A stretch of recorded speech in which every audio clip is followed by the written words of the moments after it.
Welcome to The Explainer. Today, we're diving into a really fascinating paper from Mechanism and Machine Theory that gets at a problem that, let's be honest, has been a thorn in the side of robotics for decades: analytical inverse kinematics. For anyone in this field, you know the drill. Figuring out the math to get a robot's end effector precisely where you want it to be, well, it's notoriously difficult and incredibly time-consuming. And this just puts the entire breakthrough into perfect perspective. On the left, that's the old world. That's weeks, sometimes months, of painstaking, manual, error-prone derivation on a whiteboard. And on the right, that's the promise of this new approach: a complete, totally robust solver generated in about 10 minutes. So, the big question is, how on earth is a leap like that even possible? To really get why this solution is so elegant, we have to first respect the problem itself. The paper calls it the inverse kinematics bottleneck, and that's exactly what it is. This isn't just some abstract academic puzzle, it's a real, tangible hurdle that slows down how we design and deploy new robots in the real world. Okay, so this chart lays out the classic trade-offs we've all had to make. You've got your numerical methods right, think Jacobian-based stuff. They're fast, sure, but they often fail to find all the solutions, and sometimes they find no solution at all, especially near singularities. Then you've got other methods like homotopy continuation, which are complete, they find everything, but they are just way too slow for real-time control. The gold standard has always been the analytical method because it's both fast and complete. But the huge catch, the pain point, has always been the sheer, monumental effort it takes to develop one. So if we want that analytical speed and completeness, but we don't want to spend weeks chained to a whiteboard, what's the answer? Well, the paper proposes this really compelling new way to divide up the work between a human and an AI. And this is where it gets really clever. The whole paradigm shifts from doing the math yourself to something the paper calls supervisory prompting. Think of it this way: the human expert becomes the architect. They don't lay the bricks, they draw up the high-level blueprint. The AI then steps in as the builder, taking that strategic plan and turning it into all the symbolic math and executable code. This slide breaks down that division of labor perfectly.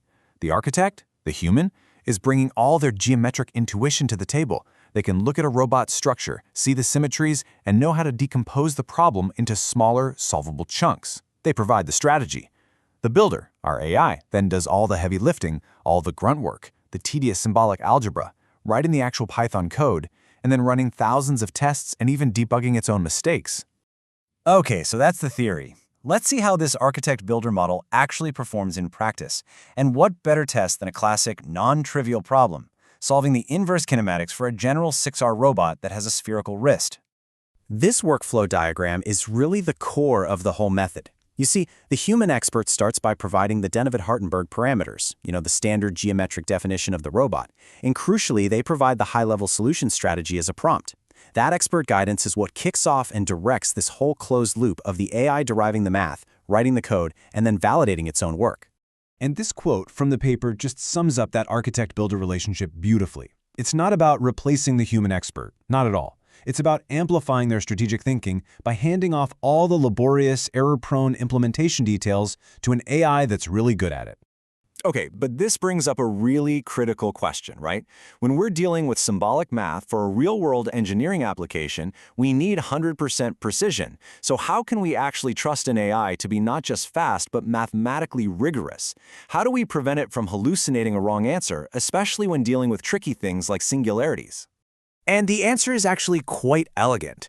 You constrain the AI. Instead of letting it try to derive solutions to common trigonometric systems from scratch every single time, which is a recipe for disaster, you give it a library of pre-verified, bulletproof helper functions. You can think of these as a set of perfectly calibrated, specialized power tools in the AI's toolbox. So let's look at a concrete example. This function here, solve_trig_, is designed to do one thing and do it perfectly. Solve the fundamental equation a times cosine x plus b times sine x plus c equals 0.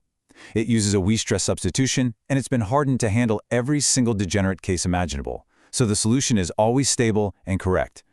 The architect's prompt doesn't tell the AI how to solve this, it just tells the AI when to use this very powerful tool.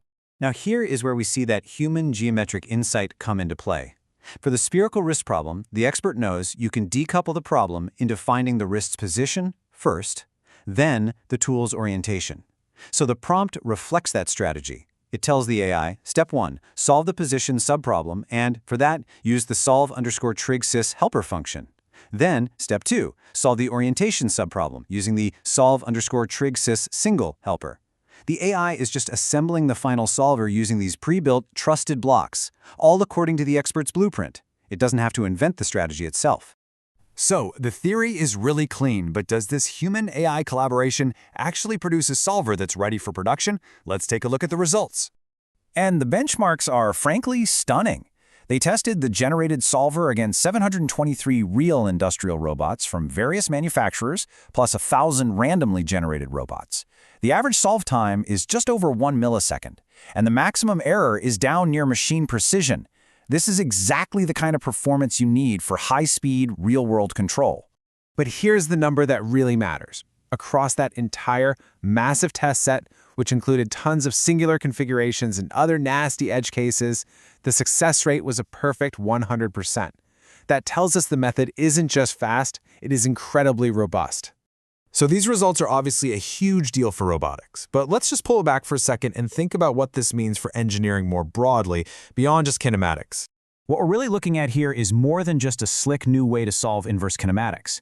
This is a potential blueprint for a new kind of human-AI partnership for tackling highly complex analytical problems in all sorts of engineering domains, whether it's structural mechanics, control theory, or fluid dynamics. And that brings us to the final, really powerful idea here. The point isn't to replace human experts, it's to supercharge them. We can delegate all the tedious, error-prone implementation to a reliable AI builder, which frees up the human expert to focus purely on high-level strategy and creative insight. And that leaves us with a pretty exciting question. What other long-standing engineering bottlenecks, the ones we've always considered too complex or just too time-consuming to solve, are suddenly within our grasp?